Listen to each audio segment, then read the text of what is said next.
Nicky played for me. Nicky knows this. My trade freeze goes in 10 days before that. I don't think players should get traded at Christmas time unless they ask to get traded. So our freeze here in Toronto goes in on December 9th. So for me to evaluate this team, make some judgments, and do something before December 9th, probably going to be hard to do. So anyone who's waiting with bated breath for that first deal might wait past that deadline, because I believe players deserve to spend the holidays with their family. So that'll be the next phase. Evaluate the players, get into that situation, get into the phase, and or the trade freeze that we have internally, and then the NHL's, and then go from there. Also, in the meantime, try to assess what we have with the Marlies. Spend some time watching them play. That's the first order of business. The next order of business will be to familiarize myself with the scouting staff. I know some of the people involved, but spend some time with them. My scouting philosophy is very simple. We try to identify character people. We try to identify useful people, people that can do more than one thing well, people that have tenacity, people that have coachability, people that have an excellent work ethic, a high hockey IQ. We look for a different player, not always the fastest skater, not always the hardest shot, but a guy we think can help us win. And I need to figure out which scouts can do it that way and which can't, and that'll be the next order of business. So today, I couldn't be more excited. Jennifer and I are just absolutely thrilled and ecstatic to be here. We come here with great pride and great humility, and we want to thank the Leafs and Leafs Nation for giving us this opportunity, and I can't wait to get to work. Thank you. We'll start with questions. Please wait for the microphone first.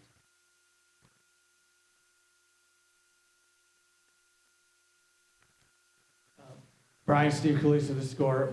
Realistically, when Cliff came here the first time on June 4th, 91, in 2 years, the Leafs were almost in the Stanley Cup final, but he did it mostly through trades. You look back at the Red Wings when they got Yzerman, by the time Jimmy Devellano said it'll take 5 years, it actually took like 15. What realistically in a time frame, if it's true about you having a 6-year contract, that you can tell people in Toronto that we will be Stanley Cup competitive by blank? Well, they teach you in law school when you don't know the answer to a question, then you should answer, it depends. It depends. I'd love to give you a hard and fast time frame, but it depends on lots of things. We were fortunate, you know, in Anaheim, we had a forward named Niedermeyer, and his brother was looking for somewhere to play, and we were lucky enough that he wanted to play for us. That was a big step. It wasn't general managerial expertise. It was pure dumb luck. So there are a lot of ways for this to unfold. You got to remember, in this system, when Stevie Yzerman turned pro, that was a different system. Free agency was not as liberal as it is now. So, you know, in my mind, depending on what we're able to do, you know, that time frame could be shorter or longer. So I wish I could give you a better answer. That's a lawyer's answer, but it's one I have to wait and see.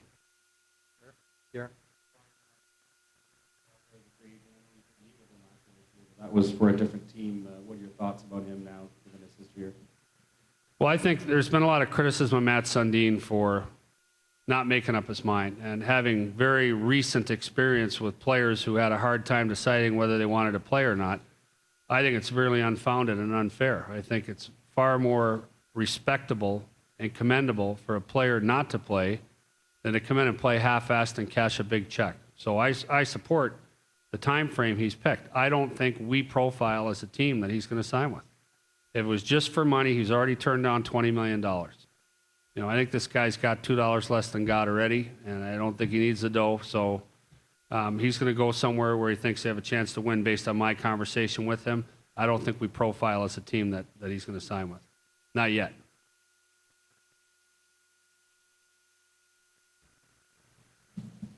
Brian, Kevin McGran with the Toronto Star. I just wonder if you could comment on a couple of the moves Cliff made, basically setting the table for you. Your thoughts on him trading draft picks to move up to get Luke Schenn and trading draft picks to get Mikhail Grabovski. Well, I think anyone who criticized either of those moves would look pretty foolish.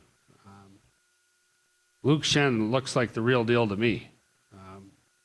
The minutes he's logging and the situations Ronnie's using him in, he's clearly ready to play. And I wouldn't have, based on my draft assessment, I would have said he probably wasn't ready. I really liked him as a player. That team he came out of has a great track record developing defensemen. So, to me, all you can do is applaud Luke Schenn as far as I'm concerned. I think he's right in the hunt for, the top rookie of the year as far as I'm concerned. As far as the other kid, we looked hard at him. We tried hard to make a trade with Montreal last year when I was in Anaheim to acquire this player. So we were in on that. We really liked him, and I think he's rewarded Cliff's faith with his play. He's played extremely well. And to me, if I had a different private view, I'd give you a less effusive answer, but I do think Cliff deserves credit for both of those moves.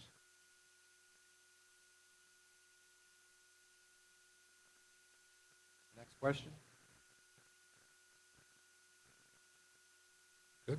There are no further questions. We're going to break off into informal media access behind the stage here.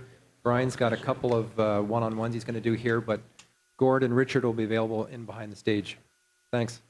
Thank you.